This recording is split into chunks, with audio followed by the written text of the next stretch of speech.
આકાશવાણી ભુજ સમાચાર વિરલ રાણા વાંચે છે. પ્રધાનમંત્રી નરેન્દ્ર મોદી આજે કોલંબોમાં શ્રીલંકાના રાષ્ટ્રપતિ અનુરા કુમારા દિસાનાયકે સાથે વ્યાપક વાતચીત કરશે. આજની મુલાકાત બંને દેશો વચ્ચેના સંબંધોને મજબૂત બનાવશે. શ્રી મોદી ગઈકાલે સાંજે શ્રીલંકાના 3 દિવસના પ્રવાસે કોલંબો પહોંચ્યા હતા. શ્રી મોદીનું કોલંબોમાં આગમન થતાં ઉષ્માભર્યું સ્વાગત કરવામાં આવ્યું. રાષ્ટ્રપતિ દિસાનાયકના મંત્રીમંડળના ટોચના મંત્રીઓ એરપોર્ટ પર હાજર હતા. ગયા વર્ષે સપ્ટેમ્બરમાં રાષ્ટ્રપતિ દિસાનાયકે પદભાર સંભાળ્યા પછી શ્રી મોદી શ્રીલંકાની મુલાકાત લેનારા પ્રથમ વિદેશી રાષ્ટ્રપ્રમુખ છે. શ્રી મોદીનું થોડા સમય પછી ઔપચારિક સ્વાગત કરવામાં આવશે.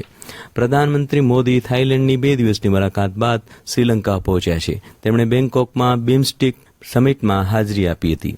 કેન્દ્રીય મંત્રીમંડળે રેલવે મંત્રાલયના 4 પ્રોજેક્ટને મંજૂરી આપી છે, જેના માટે 18,658 કરોડ રૂપિયા ફાળવવામાં આવ્યા છે. ગઈકાલે નવી દિલ્હીમાં પત્રકારો સાથે વાતચીત કરતા માહિતી અને પ્રસારણ મંત્રી અશ્વિની વૈષ્ણવે જણાવ્યું કે આ પ્રોજેક્ટ હેઠળ 3 રાજ્યો મહારાષ્ટ્ર, ઓડિશા અને છત્તીસગઢના 15 જિલ્લાઓમાં ભારતીય રેલવેના હાલના નેટવર્કને લગભગ 1,247 કિલોમીટર સુધી વધારવામાં આવશે.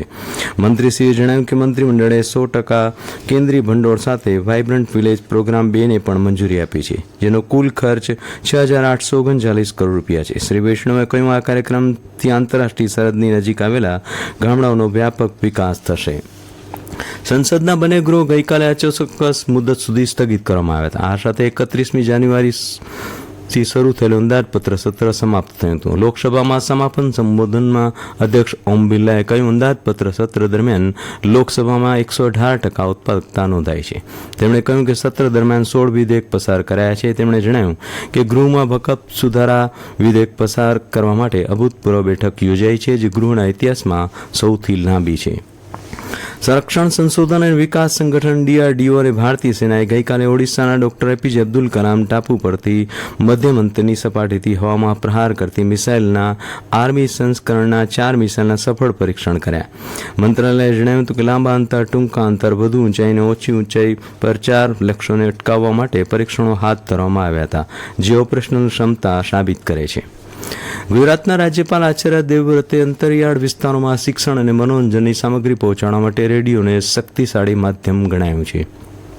ગઈકાલે આકાશવાણી અમદાવાદની મુલાકાતે આવેલા રાજ્યપાલે દેશની પ્રાચીન પરંપરા જાળવવા બદલ અને સાંસ્કૃતિક વારસાને ભાવિ પેઢી સુધી પહોંચાડવામાં આકાશવાણીના પ્રદાનની પ્રશંસા કરી. રાજ્યપાલશ્રીએ જણાવ્યું કે પ્રધાનમંત્રી નરેન્દ્ર મોદીએ આકાશવાણી પર મન કી બાત કાર્યક્રમ શરૂ કર્યો, ત્યારબાદ રેડિયો પુનઃ પ્રચલિત થયો છે. તેમણે આકાશવાણી પરિસરમાં વૃક્ષ વાવીને એક પેડ માં કે નામ અભિયાનમાં ભાગ લીધો હતો. આ પ્રસંગે આકાશવાણી કેન્દ્રના વડા NL ચૌહાણ, પ્રાદેશિક સમાચાર વિભાગના વડા ડોક્ટર ચિરાગ ભોરણિયા અને આકાશવાણીના વિવિધ વિભાગોના વરિષ્ઠ અધિકારીઓ ઉપસ્થિત રહ્યા હતા.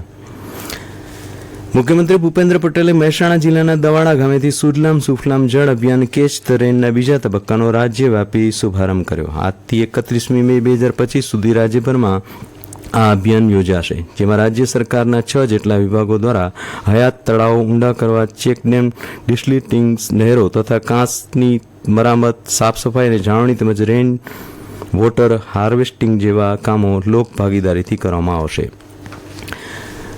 કચ્છના પ્રખ્યાત યાત્રાધામ આશાપુરા માતાજીના સ્થાનક માતાના મઢ ખાતે ગઈ મધરાત પછી હવન વિધિ સંપન્ન થવા સાથે ચૈત્રી નવરાત્રી પર્વનું સમાપન થયું હતું. જાગીર અધ્યક્ષ રાજા બાવા યોગેન્દ્રસિંહજીના હસ્તે હવનમાં બીડું હોમવાની સાથે સમગ્ર સંકુલમાં ભાવિકોએ માતાજીના જયઘોષથી વાતાવરણ ગુંજી મૂક્યું હતું. ભુજના આશાપુરા માતાજીના મંદિરે પણ મોડી રાત્રે હવન વિધિ યોજાઈ હતી. દરમિયાન આજે આઠમ નિમિત્તે પૂર્વ કચ્છમાં આવેલ રવેચી માતાના મંદિરે તેમજ ભુજ તાલુકાના વાંડાય ગામે ઉમિયા માતાજીના સ્થાનક સહિત વિવિધ સ્થળે હવન યોજાશે. ગુજરાત રાજ્ય યોગ બોર્ડના કોચ હિતેશ પ્રવીણચંદ્ર કપૂરનું અકસ્માતમાં ગઈકાલે મોત નીપજ્યું છે. ભૂતથી બપોરના અરસામાં એગ્રોસેલ કંપનીમાં યોગની તાલીમ આપવા જઈ રહેલા યોગ શિક્ષક હિતેશ પ્રવીણચંદ્ર કપૂર વેકરિયાના રણ નજીક પહોંચ્યા ત્યારે ડમ્પરે ટક્કર મારતા તેઓ ગંભીર રીતે ઘવાયા હતા, જેમાં તેમનું મોત થયું હતું. ટક્કર એટલી જોરદાર હતી કે કારનો બુકડો બોલી ગયો હતો. અને આ સાથે સમાચાર બુલેટિન પૂરું થયું. નમસ્કાર.